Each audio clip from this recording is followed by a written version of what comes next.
Здравствуйте, уважаемые читатели и зрители Якутского Саха-информационного агентства. Сегодня у нас большая глобальная тема касательно дыхания, всех естественных процессов, которые происходят у нас в экологии, и вообще к чему мы стремимся. Об этом нам расскажет эколог Института биологических проблем коррелитозоны. Марат Григорьев. Марат, здравствуйте. Здравствуйте. Ну, расскажите, пожалуйста, на какой стадии у нас сейчас экология? Вообще, что происходит в мире? И есть ли какие-то, многих пугают, да, глобальным изменением климата? Ну да, сейчас общеизвестная глобальная парадигма, общемировая, это проблема того, что климат у нас меняется. Где-то холоднее становится, да, где мы слышим в тропических, в теплых южных странах, а где-то наоборот, как у нас, постоянно потепление, да, аномальная жара, пожары, очень мало осадков или наоборот где-то наводнение. То есть сейчас мы находимся в моменте, когда решается судьба нашего, скажем так, комфорта, да? Выжить мы выживем, но вот тот уровень жизни, тот комфорт, который у нас сейчас есть, он может очень сильно поменяться. И мы, люди, которые жители нашей республики, да, конкретно если о нас говорите, мы живем в зоне вечной мерзлоты или по-научному многолетние мерзлые породы, они очень уязвимы. И все изменения климата, они в первую очередь отражаются на нас. То есть мы очень чувствительная в этом плане территория. Угу. Недавно мы новость такую очень популярную сделали про бакланов, которые появились в республике. О чем это говорит? Это говорит о том, что температурный режим у нас сдвинулся больше к потеплению, да, у нас стало теплее. И из-за этого наши территории стали более комфортными для тех видов, которые проживают южнее. То есть если раньше было слишком холодно для них, то сейчас средняя летняя температура для них в принципе нормальная. Они могут сюда прилетать, они могут тут гнездиться и в принципе тут проживать, комфортно себя чувствовать и ущемлять местных, да, то есть наши виды, которые к ним не привыкли, они могут занимать те экологические ниши, которые сейчас они устойчивые были в течение очень большого времени. Наши виды они все по полочкам, у каждого на своем месте было, а тут внешний вид приходит и нарушает вот этот баланс. Но это все происходит из-за потепления. Да, все из-за потепления климата, это все связано. Угу. Ну, расскажите, пожалуйста, с чем связаны ваши исследования? Вообще, какие процессы вы изучаете? Есть ли какие-то сейчас разработки? Да, конкретно я занимаюсь изучением фотосинтеза растений, то есть углекислотный газообмен растений, то есть как они поглощают углекислый газ. Раньше говорили, леса – это легкие планеты. На самом деле это не так, наши леса – это, скажем, хранилище углерода. Биологическая цель процесса фотосинтеза, да, который преобразует углерод из углекислого газа из воздуха в углерод органический и строит свои листья, стволы, побеги. Биологическая цель самого фотосинтеза в том, чтобы удержать углерод, да, преобразовать его, а не в том, чтобы кислород выделять.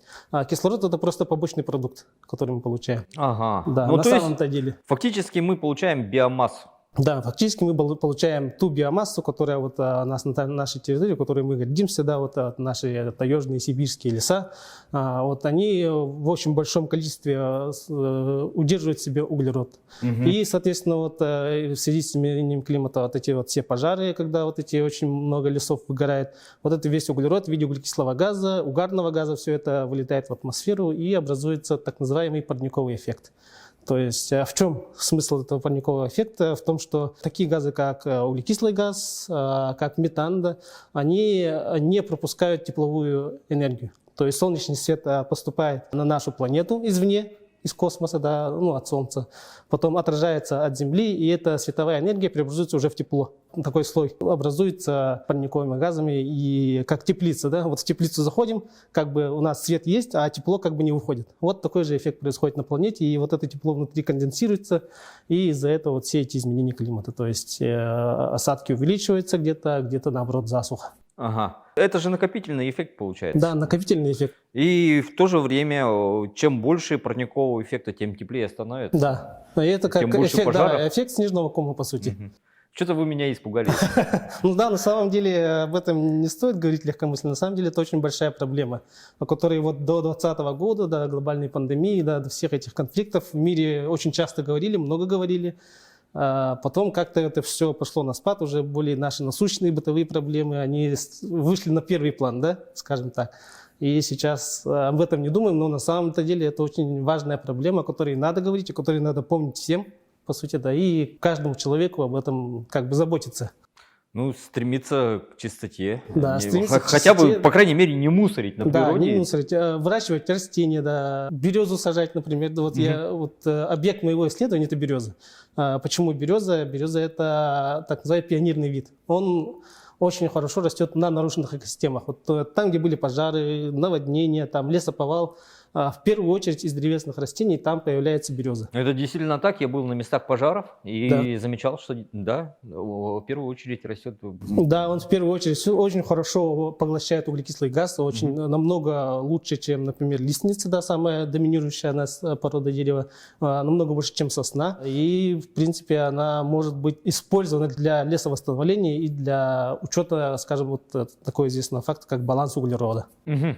Расскажите, пожалуйста, вообще про картину в республике, да, потому что мы тоже, как бы говорят, Якутия, но мы не самые однородные, да, у нас там тундра наверху, то есть в арктической зоне, внизу там уже чуть ли не тропики начинаются фактически. Как обстоит вот с этим дело? По биомассе, по вообще разнообразию. Такая вот эта климатическая трансекция, скажем так, с юга на север. В южных частях у нас как бы фотосинтез он высокий, частый древостой, то есть при этом очень большая биомасса растительности в сравнении, например, чем в центральной Якутии, центральной ее части. При этом дыхание у нее тоже чуть больше, но это, в принципе, не сильно влияет. То есть, в принципе, вот южная, центральная часть нашей республики, они очень хорошо поглощают углерод. То есть это известный факт, и наши исследования это показывают. И даже вот северные части, тундровые части нашей республики, тундровая территория, она очень хорошо фотосинтезирует из-за изменения климата в том числе. То есть многие жители нашей республики, которые проживают в арктических регионах, подтвердят, что последние годы у них проявляются такие аномально жаркие дни. То есть до плюс 30, да, например, доходит там 2-3 дня. Для тундры это вообще жара. Это неимоверно такая аномалия. А раньше, если, например, летом максимум там 15 градусов, то у них иногда бывает до 30 доходит. И это очень сильно влияет на протаивание мерзлоты. Когда мерзлота протаивает, то, соответственно, тоже выделяется оттуда много парниковых газов. Угу. Какие есть плюсы в этом процессе и какие минусы? То есть понятно, что ваши исследования помогут нам хотя бы просто подготовиться. Мы будем знать, у нас будет график там, повышения температуры, мы будем знать, что из-за теплоты там может просто мерзлота протаивать. Да? А какие плюсы и минусы? Вот многие говорят, что бананы будем сажать. Действительно ли это так? Или наоборот, у нас там все потает, и мы все утонем? Ну, плюсы... Из плюсов что я могу сказать? Я даже не знаю, что из плюсов. Как человек могу сказать, что из плюсов просто стало теплее, да? Ну, все мы люди, не всем нравится холод. Стало чуть теплее, в этом плюс. А минусы, они как бы вот с лихвой перекрывают все плюсы. Потому что минусы в том, что мерзлота деградирует. Все, наверное, вот видели все эти дома, ЧБшки, да, которые просаживаются. И если мерзлота будет деградировать, то, в принципе, даже дома на сваях, они могут уже как бы сдвинуться. Это, то есть, ну, у нас был пример, когда вот на проспекте Ленина дом просто тряс. Да, вот такие при сильном, при резком увеличении изменений климата, да, когда температура уже среднегодовая станет еще выше, таких явлений может стать еще больше. Так что это довольно-таки большой минус, не говоря уже о том, что для растений это тоже стресс. То есть растения не понимают вдруг всю жизнь, мою жизнь, у них как бы их биологические процессы заложены как бы на долгосрочную перспективу. А тут у нас как бы в пределах 1-2 лет уже как бы очень сильные пертурбации температуры, и для них это тоже стрессовая ситуация, и как бы тоже процессы в них протекают уже по-другому. Так что это очень сильная проблема. Еще больше напугали. Есть ли какие-то способы, чтобы, ну, как-то подготовиться хотя бы, что-то как-то, не то чтобы поменять, потому что на такие глобальные, я так понимаю, это всей планеты касается. Да. Ну, что-то вот наука наша может помочь в этом плане? Ну, в первую очередь, снижать выбросы наши, в принципе, то есть использовать альтернативные источники энергии, да, то есть солнечные панели те же. Но это, конечно, не сильно влияет, но вклад каждого человека, как мы знаем, вклад одного – это вклад миллионов, скажем так, да. И так что, если каждый будет, например, хотя бы не мусорить, заниматься высадкой деревьев, просто так деревья не вырубать, не нарушать вот дерновый слой, да, то есть когда мы убираем с почвы вот этот дерновый слой, верхний слой, она очень активно начинает протаивать, и там сразу через несколько лет может образоваться овражек. То есть Я слышал теорию о том, что вот дерновый слой, да, Мгм. это вообще, может, вашей сферы тоже касается. Вот, например, после пожаров через несколько лет обычно происходит наводнение. То есть там корневая система каким-то образом Да. разрушается. Это действительно так? Это что Да, происходит? действительно, при сильных пожарах, давайте вот различать, да, пожары, Мгм. не будем прямо из пожара делать главного злодея. Мгм. На самом деле пожары, они должны быть в Мгм. естественной среде, но локально, там, небольшими кусочками, там, чтобы такой низовой пожар. То есть он прошел, там дерево стоит сверху, там крона в порядке, нижняя часть, которая уже старая, отмершая, вот это все выгорает, все это превращается в золу, а зола это очень хороший, Удобрение. да, очень хорошее удобрение. Там фосфор, магний, калий, там очень много микроэлементов. И это, наоборот, полезно для растений. То есть то, что отмерло, и то, что уже не может дать как бы жизнь, вот эти вся мелкая труха, она как бы сразу отмирает, сгорает и преобразуется сразу в удобрение. А вот масштабные пожары, вот это уже проблема последних годов. Вот там, да, когда дерево полностью сгорает, корневая система тоже умирает, в принципе. Из-за этого корни уже перестают... Корни, на самом деле, это скелет нашей почвы, они перестают удерживать вот эту как бы свою форму. Из-за этого также убирается тепловая подушка, ну, температурная подушка, которая леса, они очень хорошо являются буферами температур, то есть они не дают протаивать мерзлоте. Вот, получается, леса выгорают, буфера нет, мерзлота начинает протаивать и заболачивается местность.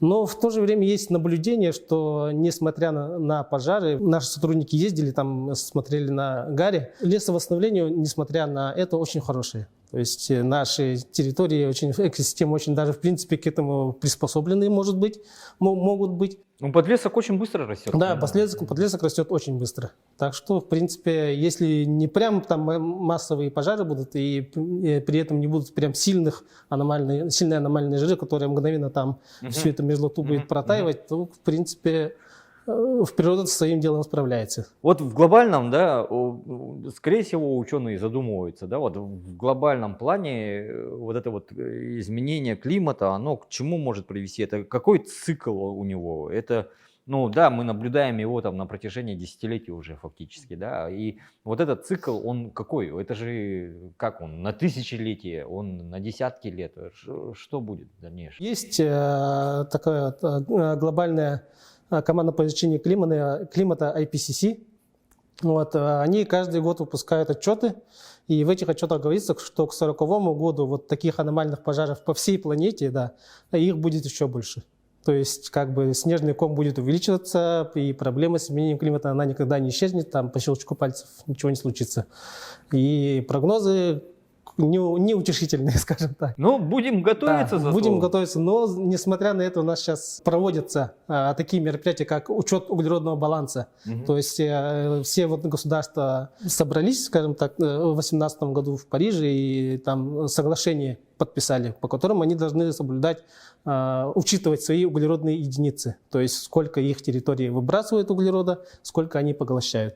И вот эту углеродную единицу они сделали как бы мерой торговли. То есть те государства, которые как бы меньше выбрасывают, они как бы свою квоту, то есть каждой стране выдается квота, вот столько они вы должны выбрасывать. все России должны платить, и Бразилии, наверное. Ну, типа, да, такого. То есть Россия, в принципе, может, вот последние годы проводятся очень масштабные всероссийские исследования на эту тему, чтобы была такая единая система учета углерода, углеродных единиц, чтобы можно было вот эти углеродные единицы другим странам продавать. Да. То есть мы продаем воздух. Да, это, по сути, экономика, да, политика, экономические попытки, скажем так, стабилизировать ситуацию. В принципе, вот на этом, это тоже хорошая подвижка в этом направлении, да. Ну, конечно, если кто-то будет потреблять и выбрасывать без контроля, это ни к чему хорошему, скорее всего, не приведет. Ну, знаете, вы заставили задуматься. Какие-то прям как человек, как представитель Саха, как, не знаю, как представитель всего глобального человечества, я задумался о экологии. Может, действительно стоит присоединяться к экологическим акциям? Какие-то Да, они проходят есть, у нас? постоянно проводятся субботники, мероприятия проводятся, раздельный сбор мусора, да. У нас это очень тяжело, но потихоньку у нас как бы входит в рутину некоторых, ну, небольшой часть процента населения, к которым вот я сам отношусь. Но люди все-таки начали об этом задумываться, начали об этом говорить вот в СМИ, очень часто говорят, сейчас уже отдельно вот блогеры об этом говорят, так что в массах этой темы уже очень сильно муссируется. Ну что, уважаемые читатели и зрители Якутского Саха-информационного агентства, в преддверии пожароопасного сезона, он уже сейчас начинается понемножку, давайте задумаемся о экологии, потому что до 40-го года у нас облегчения ситуации не будет. Все зависит только от нас. Марат, спасибо. Спасибо.